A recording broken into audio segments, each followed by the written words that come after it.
अस्सलाम वालेकुम फ्रेंड्स, अल हुसैन अल Abbas jobs updates में खुश करता हूँ। आज के इस वीडियो में बताने जा रहा हूँ आपको पीपीएससी के थ्रू जो जूनियर क्लर्क्स के पेपर हुए थे उनके बारे में। उनके एमसीक्यूज़ हैं, उनको डिस्कस भी करेंगे, उनकी वजूहत भी करेंगे। फ्रेंड्स, बस आपसे एक छोटी सी रिक्वेस्ट है कि अगर आप मेरे चैनल पर नए हैं और आपको लगे कि ये वीडियो आपके लिए इन्फॉर्मेटिव है तो सो काइंडली और सब्सक्राइब ज़रूर कीजिए। शुक्रिया। चलें स्टार्ट करते हैं। पहला सवाल है जो हमारा, शी इज़ अफ्रेड, खाली जगह दी dog. She is afraid, she is afraid. Afraid के साथ हम जो प्रीपोजिशन यूज़ करते हैं वो है ऑफ। अफ्रेड के साथ जो प्रीपोजिशन यूज़ करते हैं वो है of. Generally the word afraid takes preposition of. Generally जो प्रीपोजिशन यूज़ करते हैं अफ्रेड के साथ वो है ऑफ। अफ्रेड का मतलब है खौफ ज़दा होना। नेक्स्ट सवाल है, नफीसा इज़ अफ्रेड। तो अफ्रेड है, इसके साथ हम प्रीपोजिशन यूज़ करते हैं ऑफ। ये अभी आपने देखा है।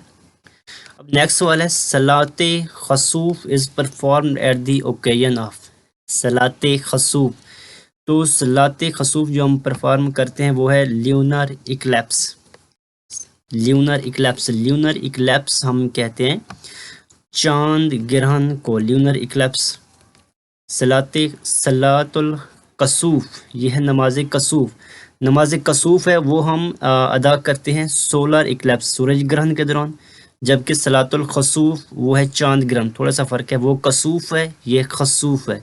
कसूफ अगर हम बोलें तो सूरज ग्रहण, अगर खसूफ है तो चांद ग्रहण के दौरान हम ये अदा करते हैं ये नमाजें, सलातुल कसूफ और सलातुल खसूफ।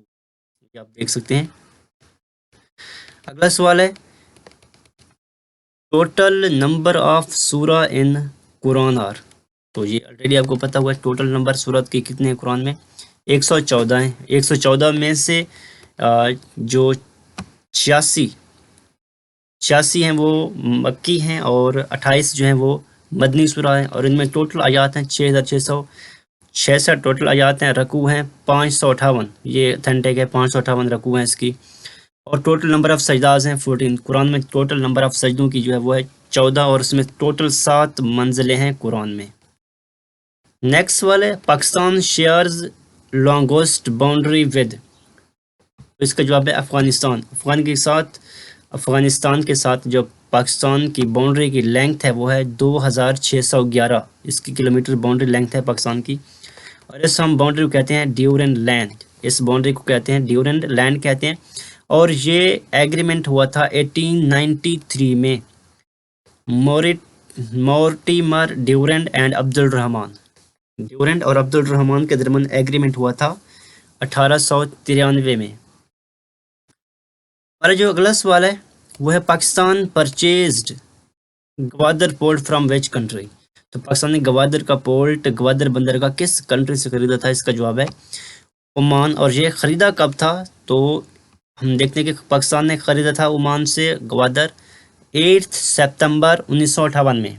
8 सितंबर 1958 में ख़रीदा था और ये ऑफिशियली पाकिस्तान का हिस्सा बन गया था 8 दिसंबर 1958। एक माह के बाद ये पाकिस्तान का ऑफिशियल हिस्सा बन गया था। सॉरी, एक माह नहीं, सितंबर, अक्टूबर, नवंबर, दिसंबर, 2 माह के बाद ये ऑफिशियली हिस्सा बन गया था पाकिस्तान का। 8 दिसंबर को, डेट याद रखें, 8 दिसंबर को 1958 में पाकिस्तान का हिस्सा बन गया था गवादर पोर्ट। और ये ओमान के अंडर रहा है 174 ईयर्स। 1783 से लेकर 1958 तक ओमान के अंडर था गवादर पोर्ट, मतलब अंग्रेज़ों ने भी इस पर कब्जा नहीं किया था। अगला सवाल है, ये product sold in RS 480 with discount of 20%। अब एक प्रोडक्ट सोल्ड किया गया है 480 में, डिस्काउंट 20% था उसके पे। वो कह रहा है इसकी list price of the product, original कीमत क्या थी? तो इसका जवाब है, थोड़ा सा आप भी सोच लें, इसका जवाब कैसे निकालेंगे? 480, इसका जवाब है 600 जवाब है इसका। अब देखें इसकी वजाहत क्या है कि अब प्रोडक्ट की जो ओरिजिनल 20% डिस्काउंट के साथ कीमत है 480। अगर हम 100 को इक्वल 20% 20 पार्ट्स में डिवाइड करें 100 को, तो जो 100 को डिवाइड करें 20 हिस्सों में तो 5 आता है जवाब हमारे पास। मतलब 5वां हिस्सा उसने डिस्काउंट किया है, 20% उसने डिस्काउंट किया है। तो जो 4 हिस्से बाकी हैं उनकी कीमत है 480। 20% तो हो गया डिस्काउंट, 4 हिस्सों की कीमत है 480। अब 480 में से हम निकालें एक की कीमत, 480 को 4 पे डिवाइड करेंगे तो एक की कीमत आएगी 120। मतलब 20% हमारे हमारे पास बराबर आएगा 20% इज इक्वल टू 120।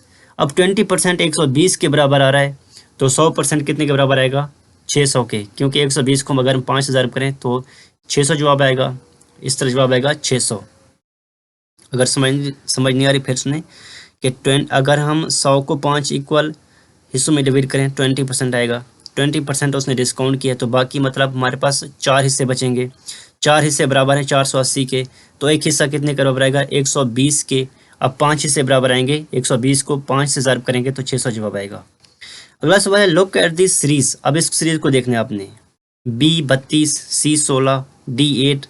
तो यहाँ पे क्या आएगा? F2। उसके बाद उसने जवाब दिया, ये देखें B32 है, C है, फिर C का हाफ 32 का हाफ C है, B C D E F, यहाँ पे E आएगा। ये 16 का हाफ 8, 8 का हाफ 4, तो हमारे पास आएगा E 4 जवाब आएगा इसका। अगला सवाल है, which of the following is different from others. तो दर्ज झैल में से कौन सा डिफरेंट है? ये देखिए, रेडियस, डायमीटर, आर्क, डायगोनल।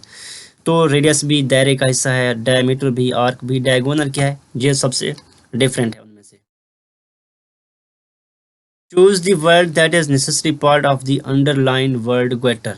तो ग्वेटर का जो नेसेसरी पार्ट है उसको आपने चूज करना है, ग्वेटर। तो इसका नेसेसरी पार्ट है स्ट्रेंज। ग्वेटर का नेसेसरी पार्ट है स्ट्रेंज, स्ट्रेंज। ये हम देख सकते हैं कि guitar does not exist without strings, so strings are essential part of guitar. Guitar strings के बगैर एग्जिस्ट नहीं करता। Band is not necessary to guitar, band इसका नेसेसरी पार्ट नहीं है। Guitar playing can be learn without a teacher, इसको चलाना teacher के बगैर भी सीख सकते हैं। हमारा जो अगला सवाल है वो है, which is the national animal of Pakistan. Pakistan का कौमी जानवर क्या है? तो ये आप जानते हैं, उसका जवाब है मरखोर, पाकिस्तान का कौमी जानवर है। दूसरा सवाल है, which is the national tree of Pakistan. Pakistan के कौमी दरख्त क्या है? तो इसका जवाब है देवदार, देवदार पाकिस्तान का कौमी दरख्त है। अगला सवाल है, includes superscript, subscript, outline, emboss, engrave. तो किस चीज़ में ये आता है? ये सारे फॉन्ट साइज के इफेक्ट्स हैं, फॉन्ट इफेक्ट्स में आता है ये जितने भी उसने इफेक्ट्स, ये सारे इफेक्ट हैं फॉन्ट साइज के। Superscript, subscript, outline, emboss, engrave, ये फॉन्ट इफेक्ट में आते हैं सारे। अगला सवाल है, when is world children's day celebrated. तो चिल्ड्रन डे सेलिब्रेट किया जाता है 20 नवंबर को सेलिब्रेट किया जाता है, और ये ऑफिशियली डिक्लेयर किया गया था 1954 से। 1954 में पहली मर्तबा ये डिक्लेयर किया गया था चाइल्ड्स डे 20 नवंबर को। अब हर साल 20 नवंबर को चाइल्ड्स डे मनाया जाता है। अगला सवाल है, the is firmware they contain computer start of instruction. तो कंप्यूटर जो स्टार्ट ऑफ इंस्ट्रक्शन है वो फर्मवेयर क्या है? तो ये हम जानते हैं कि ये बेसिक इनपुट और आउटपुट होते हैं जो फर्मवेयर इंस्ट्रक्शन होते हैं। ये BIOS, BIOS, B का मतलब बेसिक, I का मतलब इनपुट, O आउटपुट, S का मतलब system. Basic input output system जो होता है वो स्टार्ट ऑफ इंस्ट्रक्शन होते हैं पाकिस्तान में, या सॉरी कंप्यूटर में। दूसरा सवाल है, how many member of national assembly of Pakistan. तो ये हम जानते हैं कि 342 हैं पाकिस्तान की नेशनल असम्बली के मेंबर्स। नेक्स्ट क्वेश्चन है, is the process of encoding data and information into an unreadable form. तो कौन सा प्रोसेस है जो डाटा और इंफॉर्मेशन को अनरीडेबल फॉर्म में उसकी कोडिंग करती है? तो इसका जवाब है इनक्रिप्शन। इनक्रिप्शन में जो इन्फॉर्मेशन हम इनकोडिंग करते हैं वो अनरीडेबल फॉर्म में होता है।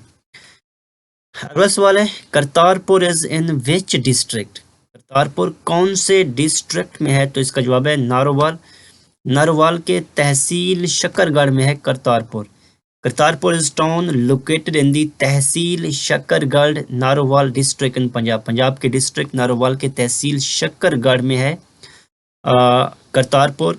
ये है on the right bank of river Ravi, दरिया रावी के राइट किनारे पे है Kartarpur, Kartarpur.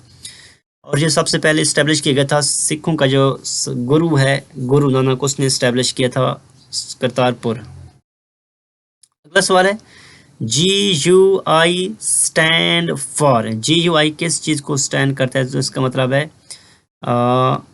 Graphical user interface. GUI stands for graphical user interface.